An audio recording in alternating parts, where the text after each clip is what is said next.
بسم اللہ الرحمن الرحیم۔ السلام علیکم عزیز طلبہ، امید ہے آپ خیریت سے ہوں گے۔ پچھلے لیکچر میں ہم نے نظم پڑھی تھی علامہ محمد اقبال رحمۃ اللہ علیہ کی، پیوستہ رہ شجر سے امید بہار رکھ۔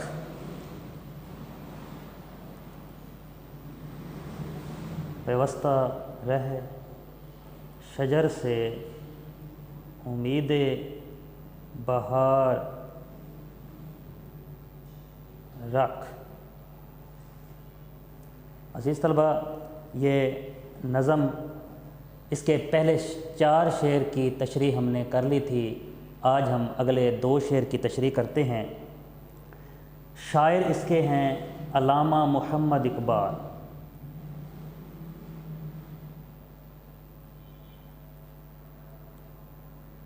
علامہ محمد اقبال رحمۃ اللہ علیہ کا زمانہ آپ جانتے ہیں کہ 1877 سے 1938 تک کا ہے۔ سیالکوٹ میں پیدا ہونے والے یہ شاعر اپنی قوم کو جگاتے ہیں اور اپنے نوجوانوں سے، اپنی قوم سے خطاب کرتے ہیں، لیکن اس نظم میں نصیحت کر رہے ہیں، تلقین کر رہے ہیں۔ یہ ایک استعاراتی نظم ہے۔ ایسے نظم میں قوم سے کچھ یوں کہتے ہیں۔ اگلے شعر میں ذرا دیکھتے ہیں کہ شعر نمبر 5 ہے ہمارے پاس۔ شاخ بریدہ سے سبق اندوز ہو کے تو نا آشنا ہے قاعدہ روزگار سے۔ اپنی قوم سے خطاب کرتے ہوئے کہتے ہیں، اپنے جوانوں سے خطاب کرتے ہوئے کہتے ہیں۔ سب سے پہلے ہم مشکل الفاظ کے معنی دیکھ لیتے ہیں کہ شاخ بریدہ، کٹی ہوئی شاخ، سبق اندوز ہو، نصیحت کر، تلقین کر رہے ہیں، نصیحت کر رہے ہیں کہ نا آشنا ہے، نا واقف ہے قاعدہ روزگار سے، زمانے کے اصولوں سے۔ مفہوم اس کا کچھ اس طرح سے ہے کہ کٹی ہوئی شاخ سے نصیحت حاصل کر۔ کون؟ اے نوجوان، اے قوم، اے ملت کے فرد۔ تو افراد سے بات کر رہے ہیں، نوجوانوں سے بات کر رہے ہیں۔ پھر دوسرے مصرے میں نا آشنا ہے قاعدہ روزگار سے، کہ اے مسلمان، تو زندگی گزارنے کے اصولوں سے نا آشنا ہو چکا ہے۔ شاعر علامہ اقبال اس نظم میں کہتے ہیں کہ کٹی ہوئی شاخ سے سبق حاصل کر اے نوجوان، کہ جب شاخ کسی درخت سے کٹ جاتی ہے تو اس پر کبھی بھی بہار نہیں آتی، اس پر کبھی بھی پھول اور پھل نہیں لگتے، کبھی بھی اس شاخ پر پتے نہیں لگتے۔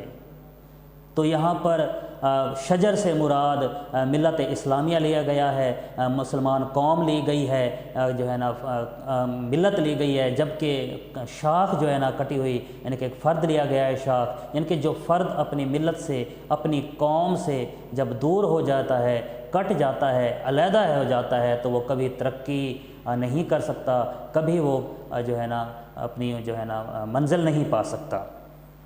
تو بہرحال شاعر ہمارے پاس نیکسٹ کہتے ہیں کہ علامہ اقبال نے اس نظم میں اس حدیث کا مفہوم بھی بیان کیا ہے کہ حدیث کیا ہے، ذرا دیکھتے ہیں کہ یعنی جماعت سے الگ ہو کر کوئی شخص اسلام پر قائم نہیں رہ سکتا۔ اسی طرح ایک اور جگہ سرکار دو عالم حضرت محمد مصطفیٰ صلی اللہ علیہ وسلم فرماتے ہیں کہ اے مسلمانوں، تم پر اجتماعی زندگی بسر کرنا فرض ہے۔ جو شخص جماعت سے علیحدہ ہو جائے گا وہ دوزخ میں ڈال دیا جائے گا۔ قرآن مجید میں ایک اور جگہ ارشاد اللہ تعالیٰ فرماتے ہیں کہ وَاعْتَصِمُوا بِحَبْلِ اللَّهِ جَمِيعًا وَلَا تَفَرَّقُوا، اور اللہ تعالیٰ کی رسی کو مضبوطی سے تھامے رہو اور تفرقے میں نہ پڑو۔ حقیقت یہ ہے کیا کہ مسلمان برِ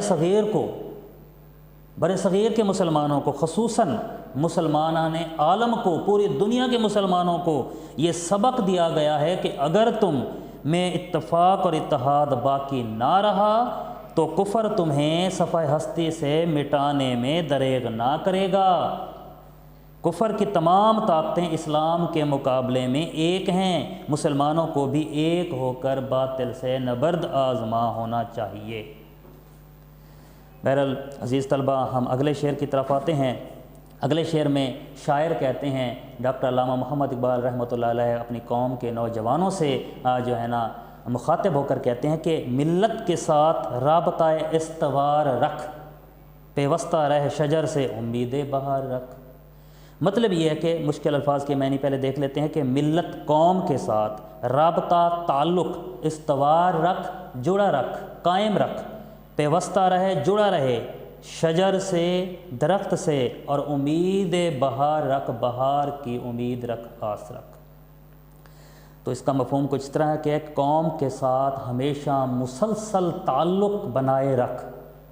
نوجوانوں سے خطاب کرتے ہوئے علامہ اقبال یہ کہتے ہیں اس کے مفہوم میں کہ قوم کے ساتھ مسلسل رابطے میں رہے اور پیوستہ رہ شجر سے، شجر کی طرح، جیسے شجر کے ساتھ ٹہنیاں جڑی رہتی ہیں اسی طرح ان کے بہار کی امید رکھ۔ ان کے ایک ٹہنی جو شجر کے ساتھ جڑی رہتی ہے اور امید یہی رکھتی ہے کہ اس پر پھل اور پتے لگیں گے، ایک موسم آئے گا جو کہ بہار کا موسم کہلاتا ہے، بہار کے موسم میں اس کو پھل بھی لگیں گے، پھول بھی لگیں گے، پتے بھی لگیں گے، سبھی چیزیں لگیں گی۔ تو اے مسلمان، تو بھی جو ہے نا اس آنے والے دنوں کی، اپنے مستقبل کی جو ہے نا آس رکھ، ایک اچھے وقت کی آس رکھ، امید رکھ، لیکن اس کی شرط یہ رکھی گئی ہے کہ اپنی قوم کے ساتھ جڑا رہے گا، اپنی قوم کے ساتھ مل کر رہے گا، اتفاق میں رہے گا، اتحاد میں رہے گا، تب جا کر جو ہے نا تجھے یہ جو ہے نا ترقی، یہ منزل، یہ آزادی اور یہ جو ہے نا بہار نصیب ہوگی۔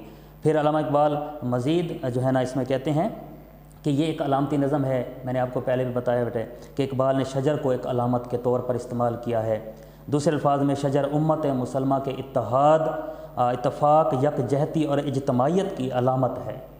اقبال نے اس نظم میں امت کو تلقین کی ہے کہ اپنی ملی، تہذیبی اور اسلامی روایات پر عمل کرتے ہوئے امت مسلمہ سے اپنا تعلق استوار رکھنا چاہیے۔ غرض یہ نظم فلسفہ اجتماعیت پر ہے، ان کے اجتماع میں ہی انسان کی کامیابی ہے، فلاح ہے، پر روشنی ڈالتی ہے۔ یہ نظم بانگ درا میں ہے، نظم علامہ اقبال کی کتاب ہے جس کا نام بانگ درا ہے، اس میں یہ نظم ہے اور یہ اقبال کی بہترین نظموں میں شمار ہوتی ہے۔ تو بہرحال عزیز طلبہ، یہ ہمارے 2 شعر تھے۔